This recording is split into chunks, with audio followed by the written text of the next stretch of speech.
Hey Hamster, it's time for this year's Halloween episode! Yeah, I'm so ready for this one! Me too, I can't wait to talk about Corpse Party! What? I hadn't even heard of it at all until I gave it a shot for Halloween, and man was I surprised! But I thought Corpse Party has a terrible name, but I swear it's a surprisingly well-made RPG Maker Japanese indie horror game. The storytelling, sprite artwork, music, and even Japanese voiceovers are all very well done. I'm confused. I gotta say, it was a really gripping story. I started it for fun just to check it out and ended up hooked until the end. And you can play it on basically everything. I ended up giving it a shot on my 3DS. Is this technically clickbait? What are you on about? Aren't we reviewing Luigi's Mansion? Yeah. Come on, then why do that to me? How else am I supposed to scare anybody on a Halloween episode about Luigi's Mansion? I don't know, release an HD remaster of your original episode from 2008?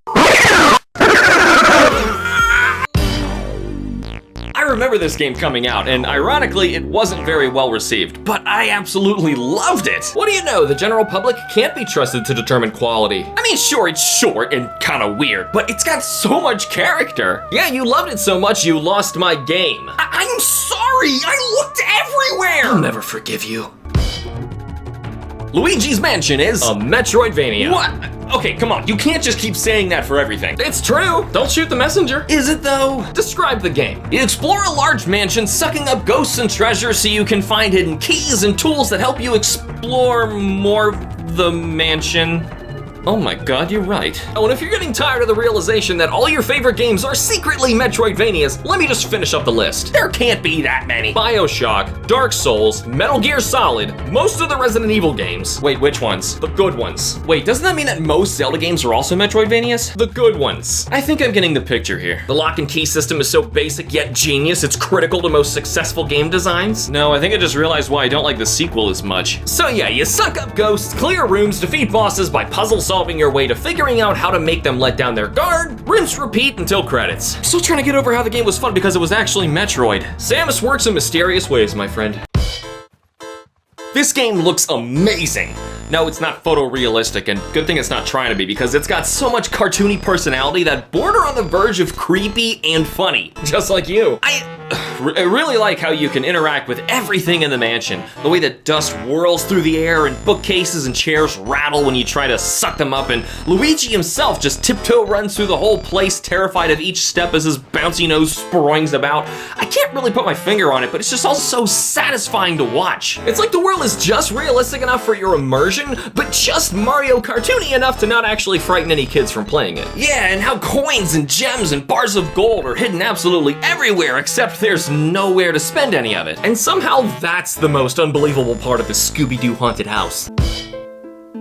Out of nowhere, Luigi wins a mansion from a contest that he didn't even enter, and decides to check it out alone in the middle of a stormy night. Bless this gullible imbecile. So once Luigi is attacked by the mansion's otherworldly inhabitants, he meets and teams up with Professor Egad, utilizing his Ghostbusters sucky gizmo, the Poltergust 3000, to defend himself. Apparently Egad, I love that name, has been studying this place and recently lost his collection of ghosts he'd captured into portraits due to an attack orchestrated by King Boo. So now Luigi is sent into the mansion with the hope of recapturing all of the lost portrait ghosts, as well as ridding the mansion of its plague of booze. You're probably wondering why Luigi would even agree to do such a thing. Well, it turns out he was supposed to meet his brother Mario at the mansion, but he never showed. With no sign of him, Luigi has no choice but to search the property for any sign of his missing brother. It's actually really clever having the timid younger brother be the protagonist and Mario play the role of the princess in this unusual haunted house game. Unfortunately, most Mario fans looked at this launch title with disappointment coming from Mario 64, not exactly knowing what this even was. I know it sounds stupid, but the way the game handles suspense and drama only makes it all the more thrilling when you do discover something new, or find one of Mario's lost belongings. I became so emotionally invested in this silly cartoon Italian man finding his brother that I still choke up a bit at the ending. Whereas I was a little confused after finding Mario's glove, shoe, and hat, only to find him fully clothed later on. Are you actually disappointed you didn't find a naked Mario? No, I'm just saying it doesn't make any sense. But you weren't disappointed at the end of Ghosts and Goblins when you found the princess's entire wardrobe along the way, and she still isn't stark naked in 8-bit glory at the end, so why do you care now? Good point, let me call my psychologist. This game is one of the best sound design styles on the GameCube. Every time I fire it up, I just gotta revel in that dark horror, twangy feel of the music before starting. I really like all the different ghost cries and Egad's Banjo-Kazooie voice, even though Luigi actually speaks in plain English, calling out, Mario! Okay, why am I only realizing right now how weird that is? Oh, come on, the music is really good. Don't get hung up on something as stupid as, why is Luigi able to speak normally when Egad has to do Luigi? Yeah, I'm gonna call that psychologist for you. I loved this game so much, I'd argue it was one of the only games I ever tried to speedrun. Nothing competitive or anything, I just wanted to see if I could beat the entire game in one sitting, mainly to prove it was possible for it to all be one night. And yes, I did it, with copious snack and potty breaks. Fun fact, Luigi's Mansion was actually released the day before the Nintendo GameCube even hit shelves. I find it so weird that you could actually buy games for a console that you couldn't even purchase. Yeah, I can only imagine what that must be like. Good thing that's all in the past, right? The positive gamer in me was shocked at how much I enjoyed this peculiar Mario spin-off, giving Luigi's Mansion a 9 out of 10. I know this is a weird game and it doesn't look like it could be all that great, but trust me, it's loads of fun with great graphics and sound and classic Metroidvania haunted house gameplay. The critical gamer in me has to be honest with Luigi's Mansion, giving it a 7 out of 10.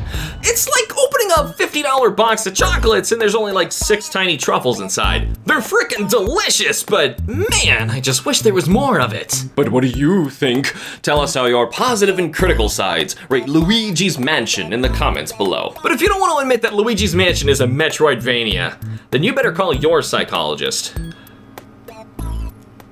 Because you're just playing with yourself. Yep, it's me again.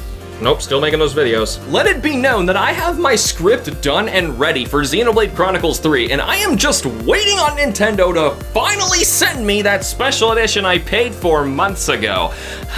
We're gonna have a long discussion about that. Oh my goodness. That's why we're getting our Halloween episode a little bit early. Yay, kinda, sorta. Whatever, happy Halloween, guys. Thank you guys so much for watching. Remember to like and subscribe for more, and use the links in the description to nominate your own episodes. And thank you to all of our Patreon members, and you can also be a Patreon member as well for donating just like $1 a month, guys. It helps us out tremendously, seriously. Atomic Thomas, Arrow, and Sid. See you.